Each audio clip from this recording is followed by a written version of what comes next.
శక్తి media ప్రేక్షకులకు నమస్కారం. నేను మీ జర్నలిస్ట్ విక్రమ్. అయితే వివాదాలకు ఎప్పుడు ముందుండే ప్రకాష్ రాజ్ మొన్న వాయనాడ్ లిటరేచర్ ఫెస్ట్లో ఏం మాట్లాడారో ఒకసారి వింటే మీరే షాక్ అవుతారు. ఆయన విమర్శిస్తే నరేంద్ర మోడీని, లేకపోతే బీజేపీని, లేకపోతే ఆర్ఎస్ఎస్ పరివార్ని విమర్శిస్తూ ఉంటాడు. అయితే ఏమని విమర్శించాడో ఒకసారి మీరే వినండి.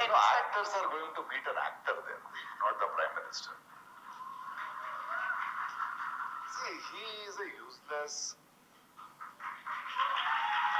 shameless,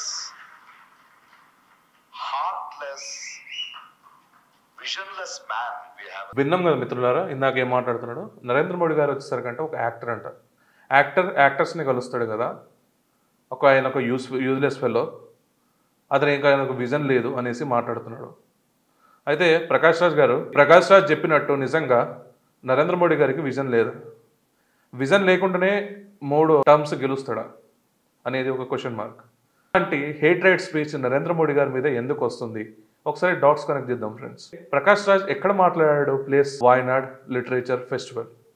అయితే వాయనాడ్ లిటరేచర్ ఫెస్టివల్లో మనం అక్కడ కంపల్సరీ ఒక పదం మీకు ఫోకస్ అవుతుంది. వాయనాడ్ వచ్చేసరికి కంప్లీట్గా అది కాంగ్రెస్ ఓట్ బ్యాంక్ ఉన్న ఏరియా. ప్లస్ అక్కడ ఎవరు వాయనాడ్ నుంచి కంటెస్ట్ చేస్తారో మనకు ఆల్రెడీ తెలుసు. అది వచ్చేసరికి రాహుల్ గాంధీ గారు, ఇంకోటి వచ్చేసరికి ప్రియాంక గాంధీ గారు. ఇప్పుడు ప్రియాంక గాంధీ గారు మన నామినేషన్ వేసినప్పుడు ఎలాంటి ఫ్లాగ్స్ ఆ ఎలక్షన్ నామినేషన్ వేస్తున్నప్పుడు ఎలాంటి ఫ్లాగ్స్ ర్యాలీలో కనబడ్డాయి మనం చూసాం. కాంగ్రెస్ జెండాలతో పాటు ఇతర జెండాలు కూడా, ఇతర దేశపు జెండాలు తీసుకెళ్ళింది ఏదైతే ఉందో అది ముమ్మాటికి చాలా తప్పు. ఎందుకంటే ఈ దేశం నీకు చాలా ఇస్తుంది. ఈ దేశానికి నువ్వు తిరిగి ఏమి ఇవ్వకపోయినా దాన్ని ద్రోహం చేయొద్దు. ద్రోహం చేసేలాగా వీళ్ళు అక్కడ ఆ ఫ్లాగ్స్ ఆ ర్యాలీస్లో తీసుకెళ్ళడం వల్ల చాలా విమర్శలు కూడా వచ్చాయి ఆ రోజులో.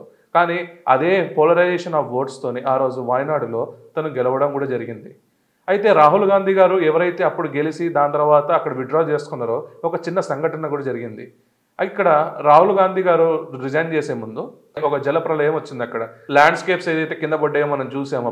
అప్పుడు ఆర్మీ కూడా అక్కడ ఇమీడియట్గా అక్కడ యాక్షన్ తీసుకుంది. అండ్ అక్కడ సంఘ్ పరివార్ నుంచి కూడా వెళ్ళారు, కార్యకర్తలు కూడా వెళ్ళారు వాళ్ళకి సహాయం చేయడానికి. అండ్ మన ఆర్మీని అక్కడ ఎంత హ్యాట్స్ ఆఫ్ చెప్పాలంటే బ్రిడ్జ్ కన్స్ట్రక్షన్ చేయడం జరిగింది. ఆ ఎమర్జెన్సీ బ్రిడ్జ్ ఎట్లా కన్స్ట్రక్షన్ చేసినప్పుడు మనం చూసి సోషల్ మీడియాలో కూడా మనం షేర్ చేసాం అదే వాయనాడ్ నుంచి.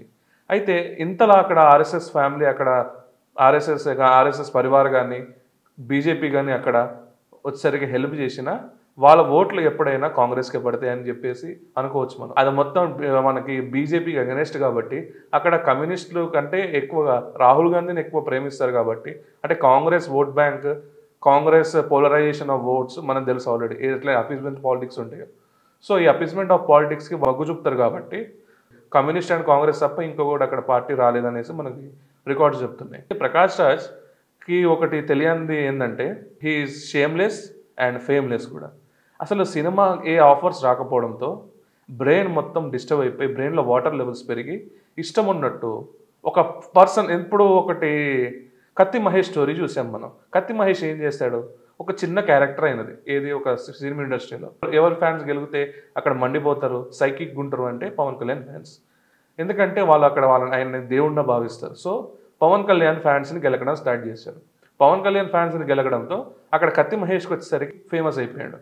నెక్స్ట్ వచ్చేసరికి అసలు సంబంధం లేని పవన్ కళ్యాణ్ని మీటూ ప్రొటెస్ట్లో శ్రీరెడ్డి మిడిల్ ఫింగర్ చూపించి పవన్ కళ్యాణ్ అనుకుంటే ఇష్టం ఉన్నట్టు మాట్లాడింది. అసలు పవన్ కళ్యాణ్కి శ్రీరెడ్డికి ఏమైనా సంబంధం అంటే అది లేదు. ఎందుకంటే ఒక ఫేమ్ ఉన్న పర్సన్ని గెలిగితే అక్కడ ఫేమ్ అవుతామేమో అనేసి వీళ్ళ తాపత్రయం. ఎందుకంటే సెంట్రల్ మీడియా మొత్తం ఇప్పుడు మోడీని అన్నాడు ప్రకాష్ రాజ్ అనేసి ఒక చెక్కలు కొడుతుంది. ఈ ప్రకాష్ రాజ్ వస్తే బ్రెయిన్ సాటిస్ఫాక్షన్ ఉంటుంది, ఆ వాటర్ లెవెల్స్ కొంచెం తగ్గుతాయి అనేసి మనం చెప్పుకోవచ్చు. సో హీఈస్ లిటరల్లీ ఒక మెంటల్లీ రిటార్డెడ్ పేషెంట్ అనేసి మనం చెప్పుకోవచ్చు ప్రకాష్ రాజ్ని. ఎందుకంటే నరేంద్ర మోడీ గారు 2014 నుంచి ఇప్పుడు దాకా ఏమేమి చేశారు ఫ్రెండ్స్, ఇది క్లుప్తంగా మనం డే వైజ్ నుంచి మనం మాట్లాడుకుందాం. మనం సిటీస్లో పెరిగాం. ఎంత సిటీస్లో ఇక్కడ డెవలప్మెంట్ ఉన్నా మనకి ఊర్లో వచ్చేసరికి డెవలప్మెంట్ ఉండాలి. లేకపోతే ఇండియా ఎప్పుడైనా డెవలపింగ్ కంట్రీనే. ఎప్పుడైతే ఊర్లు అభివృద్ధి చెందుతాయో అప్పుడే వచ్చేసరికి ఈ భారతదేశం వచ్చేసరికి developed country and we are going to richest country in the world. So మనం ఒకసారి గ్రామాలకు వెళ్దాం ఫ్రెండ్స్. గ్రామాల్లో కొన్ని గ్రామాలే, అన్ని గ్రామాలని చెప్పాను, కొన్ని గ్రామాల్లో 2014 కంటే ముందు. ఎందుకంటే ఆరు బయట వెళ్ళేటోళ్ళు ఆడవాళ్ళు. అది ఒక మహిళకి ఆత్మగౌరవంకి దెబ్బతీసే విధంగా అది ఉండేది. అయితే మోడీ గారు ఏం తెచ్చారంటే అక్కడ వాళ్ళకి బాత్రూమ్స్ తీసుకొచ్చి స్వచ్ఛ భారత్ స్కీమ్ కింద ఇంటింటికి బాత్రూమ్ కంపల్సరీ ప్రతి గ్రామ పంచాయతీలో అని చెప్పేసి లేని వాళ్ళు ఎవరైతే బాత్రూమ్స్ ఉన్నారో అక్కడ గ్రామ పంచాయతీ సెక్టార్లో స్పెషల్ ఫండ్స్ అలాట్ చేసి బాత్రూమ్స్ కన్స్ట్రక్షన్ చేయడం జరిగింది. సెకండ్ థింగ్, ఈ బాత్రూమ్ కన్స్ట్రక్షన్ చేయడం వల్ల ఎక్కడ ఇప్పుడు నాకు తెలిసి 99.99% ఆఫ్ విలేజెస్ బయటికి వెళ్ళడానికి మొగ్గు చూపించట్లేదు. సెకండ్ థింగ్ వచ్చేసరికి ఇప్పుడు ఉజ్వల యోజన వచ్చేసరికి ప్రధానమంత్రి ఫ్రీ సిలిండర్స్ ఇచ్చారు. ఏదైతే గ్రామాల్లో గ్యాస్ కనెక్షన్ లేని వాళ్ళకి, ఈ గ్యాస్ కనెక్షన్ లేని వాళ్ళకి ఫ్రీ సిలిండర్ ఇవ్వడంతో ఈ మనకి చెట్లు నరకడం తగ్గిపోయింది. అండ్ అక్కడ వాళ్ళ హెల్త్ ఎవరైతే ఉమెన్ కుకింగ్ చేస్తారో వాళ్ళ లంగ్స్ కూడా ఉన్నాయనేసి మనం చెప్పుకోవచ్చు, ఈ స్మోక్ వల్ల హార్మ్ఫుల్ డిసీజెస్ రాకుండా. సో ఇప్పుడు ఉజ్వల యోజన మనం చెప్పాం, స్వచ్ఛ భారత్ కింద వచ్చేసరికి అదని చెప్పాం. ఇంకోటి థర్డ్ వచ్చేసరికి ఉమెన్ ఎంపవర్మెంట్, మహిళా సాధికారత కోసం నరేంద్ర మోడీ గారు ఏం చేశారు? నరేంద్ర మోడీ గారు మహిళా సాధికారత కోసం వచ్చేసరికి Mudra Yojana and startup India and clothing industry ఎవరికైతే ఉన్నదో వాళ్ళకి మన సీవేజ్ మిషన్స్ అంటే కుట్టు మిషన్లు ఇచ్చి వాళ్ళని ఎంకరేజ్ చేసి ముద్రాలోని ఇప్పుడు ఇంకా ఇంక్రీజ్ చేసి వాళ్ళకి విశ్వకర్మ యోజన అనే ఒక పథకం తీసుకొచ్చి వాళ్ళని ఇంకా హై లెవెల్ స్కిల్స్ వాళ్ళ దాంట్లో డెవలప్ చేసి వాళ్ళకి విశ్వకర్మ యోజన నుంచి కూడా వాళ్ళకి ఫండింగ్ ఇచ్చి వాళ్ళని డెవలప్ చేస్తున్నాడు. సో ఇది మోడీ గారి విజన్ ఇన్ మహిళల సెక్టర్లో. ఇంకా చాలా ఉన్నాయి చెప్పుకుంటూ పోతే. అండ్ ఇప్పుడు వచ్చేసరికి మన రీసెంట్గా చూసాం ఆపరేషన్ సింధూర్లో మనకి 2 ట్యాకిల్ ఆఫీసర్స్ మనం చూసాం. ఏంటంటే అక్కడికి వచ్చేసరికి సోఫియా ఖురేషి అండ్ వామికా సింగ్. ఇక్కడ భారత్ ఆర్మీలో కూడా బ్యాటిల్ ఆర్మీ ఎవరైతే ఉన్నారో వాళ్ళకి ఫ్రీ హ్యాండ్స్ ఇచ్చేసి మహిళలకు కూడా చాలా ఇంపార్టెన్స్ ఇచ్చేసి ఆపరేషన్ సింధూర్ అనే ఒక క్రియాశీలిక స్ట్రైక్ని మహిళలు ఇద్దరు టేక్ ఓవర్ చేసి ఆ టేక్ ఓవర్ని కూడా మనం చేశారు. అది మహిళలకి నరేంద్ర మోడీ గారు ఇచ్చే ఇంపార్టెన్స్.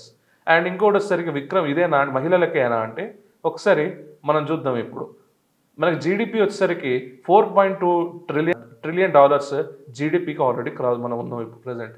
ఈ $4.2 ట్రిలియన్ వచ్చేసరికి మనం జర్మనీ దాటేసి ఇప్పుడు 4th ప్లేస్లో భారత్ ఉంది. ఎప్పుడైతే 4th ప్లేస్లో భారత్ ఉందో మనకి రకరకాల వైనాలు మనం చూస్తున్నాం. ఎప్పుడైతే నరేంద్ర మోడీ గారు ఇక్కడ లేకపోతే అది వచ్చేసరికి మనకి పహల్గామ్ అటాక్ అయినా, నిన్న అమెరికా వెళ్ళినందుకు వచ్చేసరికి ఫ్లైట్ ఎయిర్ క్రాష్ అయినా జరిగింది. దీని గురించి మనం ఇంకో వీడియోలో చెప్దాం. ఫైర్ ఎయిర్ క్రాష్ గురించి ఇంకా డాక్యుమెంట్స్ రావాలి మన దగ్గర, ఇంకా వ్యాలిడ్ ప్రూఫ్స్, ఆ బ్లాక్ బాక్స్ అనేది ఓపెన్ చేయడం తర్వాత మనం దాని గురించి మాట్లాడదాం. అండ్ ఇప్పుడు మనకి ఎయిర్పోర్ట్స్ వచ్చేసరికి 4 నుంచి 100 ఎయిర్పోర్ట్లు దాదాపు ఆల్రెడీ కన్స్ట్రక్షన్ చేశారు ఫ్రెండ్స్. సో ఎయిర్పోర్ట్స్ మనకి పెరిగితే మనకి కనెక్టివిటీ పెరుగుతుంది ఇతర దేశాలతో, మనకి ట్రేడ్ అండ్ ఎక్స్పోర్ట్స్ వచ్చేసరికి చాలా ఈజీ అయిపోతుంది. అండ్ స్మార్ట్ సిటీస్ నుంచి వచ్చేసరికి ఫ్రెండ్స్ 8,000 స్మార్ట్ సిటీస్ చేశారు నరేంద్ర మోడీ గారు వచ్చిన తర్వాత. అండ్ హైవేస్ ఎక్స్పాన్షన్ వచ్చేసరికి ఫ్రెండ్స్ 140,000 కిలోమీటర్లు మనకి హైవేస్, ఎక్స్ప్రెస్ హైవేస్ చేశారు. అండ్ ఘాటి శక్తి కింద లాజిస్టిక్స్ని ఇంప్రూవ్ అయ్యారు. అండ్ మనకు వచ్చేసరికి మనకి ఆయుష్మాన్ భారత్ కింద వచ్చేసరికి 50 కోట్ల ప్రజలకు ఆయుష్మాన్ కార్డులు ఇచ్చారు. అండ్ వచ్చేసరికి ప్రధానమంత్రి ఆవాస్ యోజన వచ్చేసరికి 4,20,00,000 ఇల్లులు ఆల్రెడీ నరేంద్ర మోడీ గారు ఇచ్చారు. అండ్ ప్రధానమంత్రి కిసాన్ గురించి మనం మాట్లాడితే ఇప్పుడు కిసాన్కి వచ్చేసరికి చాలా బెనిఫిట్స్ చేశారు. అది సాయిల్ టెస్ట్ అయినా సరే, ఫసల్ బీమా యోజన అయినా సరే, మనకి క్రెడిట్ కార్డ్స్ అయినా సరే, అండ్ ఇంకోటి వచ్చేసరికి హార్టికల్చర్కి ఇంపార్టెన్స్ ఇచ్చినా సరే, పసుపు బోర్డు అయినా సరే, స్పైస్ బోర్డ్స్ అయినా సరే, ఇట్లాంటి చాలా ఇంప్లిమెంట్ చేసుకుంటూ చాలా రకాలుగా నరేంద్ర మోడీ గారు ఇంప్లిమెంట్ చేశారు. అండ్ ఇంకోటి వచ్చేసరికి ఆత్మనిర్భర్ భారత్ కింద మనం డెవలప్ చేసుకుంటున్నాం, మన వెపన్స్ మనమే డెవలప్ చేసుకుంటున్నాం. ఇప్పుడు రాఫేల్ కూడా దానికి మెయిన్ బేస్ ఏదైతే ఉందో దాన్ని కూడా మనం హైదరాబాద్లో మనం చేస్తున్నాం. అండ్ ఇంకోటి మన కోవిడ్ ఇంజెక్షన్స్ మనకి వచ్చేసరికి ఇతర దేశాలు కోవిడ్ వచ్చినప్పుడు మనల్ని చూసి మాస్కులు వీళ్ళు తయారు చేయగలరా, అసలు వీళ్ళ దగ్గర శానిటైజేషన్ ఉంటుందా, వీళ్ళు కోవిడ్ ఇంజెక్షన్స్ డెవలప్ చేస్తారా అంటే చంద్రబాబు నాయుడు గారు బయోటెక్ దాంట్లో చాలా విస్తీర్ణమైన ఇన్వెస్ట్మెంట్స్ చేశారు బయోటెక్ దాంట్లో. ఆ బయోటెక్ నుంచి వచ్చిన కోవిడ్ ఇంజెక్షన్స్ ఏదైతే మనకి కోవిడ్ సంబంధించింది మనకి ఇంజెక్షన్స్ ఉన్నాయో, మన వ్యాక్సిన్స్ ఉన్నాయో, ఆ వ్యాక్సిన్స్ మనకే కాక మనకి 2 డోసెస్ కాక మన బూస్టర్ డోస్ కాక ఇతర దేశాలకు కూడా మనం పంపాం. అది booster dose, first dose, second dose, ఈ 3 డోసెస్ కూడా మనం పంపాం. అండ్ మాస్క్ కూడా పంపాం. మనకి ఇంకోటి వచ్చేసరికి పీవీసీ కిట్ కూడా మనకి వచ్చేసరికి వాళ్ళకి మన శానిటైజేషన్ కిట్స్ కూడా మనం పంపాం ఇక్కడ నుంచి. మనకి చాలా ఆత్మనిర్భర్ భారత్ కింద చాలా మనం చేసాం. ఇక్కడ మనకి కొన్ని జెట్స్ ప్లేన్స్ మనం తయారు చేస్తాం. ఇంకోటి మనం చెప్పుకుంటే ఆత్మనిర్భర్ భారత్ కింద ఇంకోటి గొప్పగా చెప్పుకోవాలంటే ఇస్రో వచ్చేసరికి మన సౌత్ పోల్లో మనం ఆల్రెడీ శాటిలైట్ అక్కడ లాంచ్ చేసాం, అది కూడా ఆత్మనిర్భర్ భారత్ కిందనే వస్తుంది. అండ్ ఇంటర్నేషనల్ డే మనకి యోగా డే, అండ్ అది వచ్చేసరికి 177 నేషన్స్ని అది యోగా డే కింద ప్రకటించి విశ్వగురు స్థానంలో భారతదేశాన్ని ఉంచారు. అండ్ మనకి కాశీ కానీ విశ్వనాథ్ ఒక హిందూ కారిడార్ ఏదైతే కాశీ విశ్వనాథ్ కారిడార్ కానీ, ఇంకోటి మనకి మన ఎప్పటి నుంచో హిందువుల స్వప్నం ఉంది వచ్చేసరికి అక్కడ అయోధ్య రామ మందిరం కానీ, ఇవన్నీ చాలా డెవలప్మెంట్. అటు మనకి G20లో వచ్చేసరికి ఇండియా రోల్ కానీ, సో ఇక్కడ అన్ని మనకి స్టార్టింగ్ డే నుంచి నైట్ వరకు పడుకునే వరకు మనకి బెస్ట్ అండ్ ద బెస్ట్ ఇస్తున్నారు ప్రధాని నరేంద్ర మోడీ గారు. అండ్ నమామి గంగా అని చెప్పేసి స్వచ్ఛ భారత్ ప్రమోట్ చేసి క్లీన్నెస్ గురించి, అండ్ సోలార్ ఎక్స్పర్ట్స్ వచ్చేసరికి ఇప్పుడు అడ్వాన్స్ క్లీన్ ఎనర్జీ కూడా చేశారు. అండ్ ఇంకోటి వచ్చేసరికి ఇప్పుడు మనకి solar exports advance clean energy మన టాపిక్ మాట్లాడితే మనకి ఇప్పుడు లోన్స్ దాని సబ్సిడీ ఇచ్చేసి ఒక విధానం తీసుకొచ్చారు. మన దగ్గర మనం ఎంత జనరేట్ చేసుకుంటామో మన కరెంట్ జనరేట్ చేసుకొని మనం దాన్ని రిటర్న్ మనం గవర్నమెంట్ కూడా మనం సేల్ చేయొచ్చు. దానికి కావాల్సిన సబ్సిడీ కూడా గవర్నమెంట్ ప్రొవైడ్ చేస్తుంది. సో ఇంత స్కీమ్స్ చేస్తుంటే ఈ ప్రకాష్ రాజ్ తిండికి అరగక అజీర్ణంతోనే ఇష్టం ఉన్న అశుద్ధాలు నోరుతోనే మాట్లాడుతున్నాడు. సో మనం ఈ ప్రకాష్ రాజ్ని అసలు మనం నాకు తెలిసి ఇంతసేపు మనం నరేంద్ర మోడీ గారి గురించి మాట్లాడినాం కానీ ప్రకాష్ రాజ్ని ఎక్కడ క్రిటిసైజ్ చేయాలి, ఎందుకంటే హీజ్ ఏ గార్బేజ్. చెత్తని చెత్త లెక్కనే ఉండనిద్దాం. వాడు అశుద్ధం మాట్లాడిన అతను వచ్చేసరికి అశుద్ధం నోటి నుంచి విడుదల చేసినంత మాత్రాన అక్కడ నరేంద్ర మోడీ గారికి ఏమీ జరగదు. సో ఫైనల్గా చెప్తున్నా, మీరు ప్రధానమంత్రి నరేంద్ర మోడీ వైపు ఉన్నారా, లేకపోతే ప్రకాష్ రాజ్ మాట్లాడిన మాటలకి ఏకీభవిస్తారని కమెంట్ సెక్షన్లో చెప్పగలరు. సో ఈ వీడియో కానీ మీకు నచ్చినట్టయితే friends like, share and comment చేయాల్సిందిగా కోరుకుంటున్నా. జై హింద్, జై భారత్.